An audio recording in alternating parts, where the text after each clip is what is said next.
If you're experiencing battery drain problems with your Note 20 Ultra, then you really need to watch this video. In this video, I'm going to show you simple step-by-step instructions on how to replace the internal battery on the Samsung Note 20 Ultra. Begin, if you can, by turning the device off. Once you turn the device off, you're going to place it face down on the heat mat for about 5 minutes. I've got mine set to 85 degrees C, and you can use a heat gun or a hairdryer to do the same thing, but just give it a little bit longer. For these Samsung back covers, a suction cup like this one is really useful. This one's been playing up a little bit, so I'm just going to add some liquid on there. That's alcohol. It just helps it stick a little bit. And I'm going to attach it at the bottom, just down here, and then I'm going to just lift up very carefully. I think that this back cover has either been removed before or the battery's pushed it off, because this one's really easy to remove. But if you are having difficulty lifting it up, use a little bit of isopropyl alcohol just on the edges like that. And then lift it up carefully and run a guitar pick all the way around. It's a shame that I can't show you this in this video, but there are lots of videos on my channel where we remove these Samsung back covers using that same method. Like I say, this one's already off, it's too easy. Now we take it over to the workbench, where we'll remove the 6 crosshead screws that hold down the little metal shield, sort of at the bottom area of the logic board. Sometimes these stick to the magnet, sometimes they don't.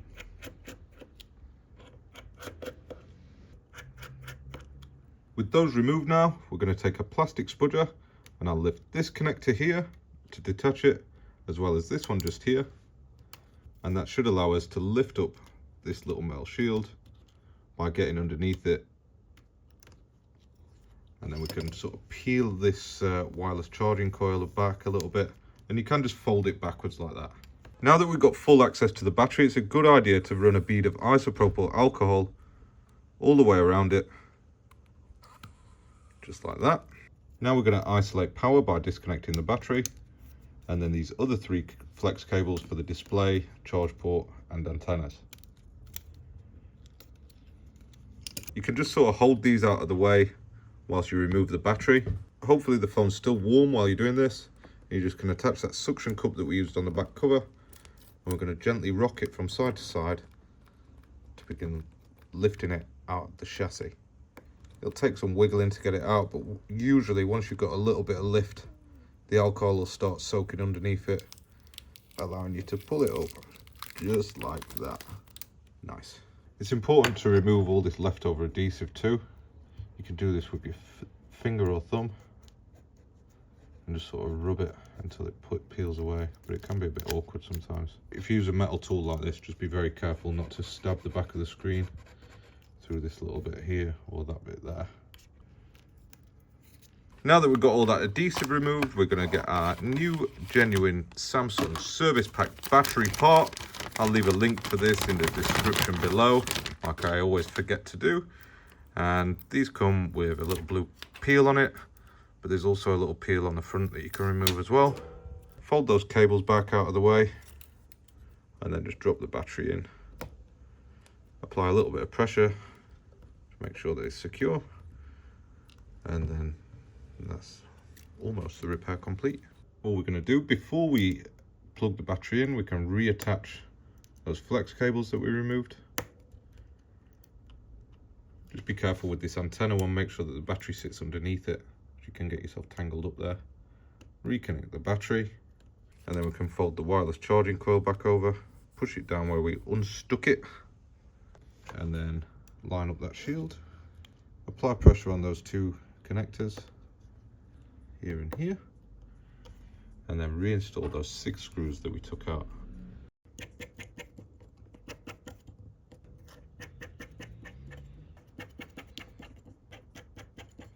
Now I'm going to make sure that all the adhesive is removed off the edges. Again, I'm just using my thumb to sort of rub it off.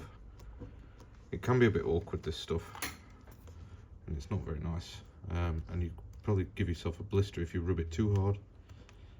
So with these repairs, I always try and get the genuine Samsung seals, but it wasn't available on this occasion. So I'm going to use strips of Tessa tape like this one. This one's a 10mm strip, and I'm going to place it on there, and then I just cut it into the edges, and this is going to give the best seal that I can think of. A lot of people use glues like B7000 or AB glue, but I think this This is the best way to do it for me. Even if we use a genuine Samsung seal, we don't give it a water resistance rating like they do come from the factory, because it's not lab conditions here, so that's just how it goes. So this is realistically the next best thing to one of the seals that you can buy from the suppliers, and probably even a little bit more accessible for some of you guys who aren't buying from genuine Samsung suppliers and that kind of thing, because I know a lot of them don't stock them. They might stock the service pack, but you will have trouble getting hold of the actual seals.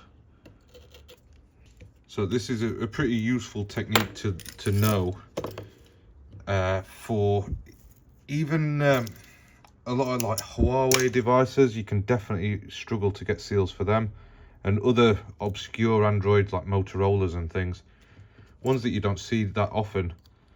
A lot of the time you'll have difficulty getting a genuine seal for it. So if you seal it like this, it's universal and you can use it on just about any model. You just cut a long strip. It helps if you've got a couple of different sizes in, like a 5mm and 10mm I find is perfect for anything. And we can also use the same technique to seal up iPads if you don't have a seal for that in.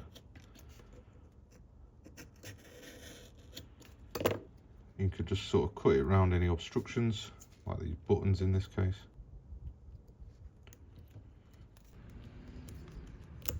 Rub that adhesive into the edges with a plastic spudger, and then this is ready to secure the back cover back down.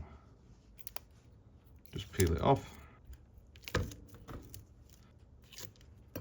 Also make sure that you took as much of the adhesive off this back cover as you possibly can, and then it's just a case of lining it up and plonking it on that back cover. Rub it into the edges. The other advantage of using tape rather than the glues is there's no curing time. You don't need to clamp it. You just make sure that it's rubbed in, secured down, and this job done. Make sure that it turns on, and I'll clean the screen up a little bit as well, although it's got like a film cover on it, so I don't want to go mad, and definitely don't want to be using acetone. But that just about completes my guide on how to replace the battery on the Samsung Note 20 Ultra. Thank you for watching, and see you in the next video.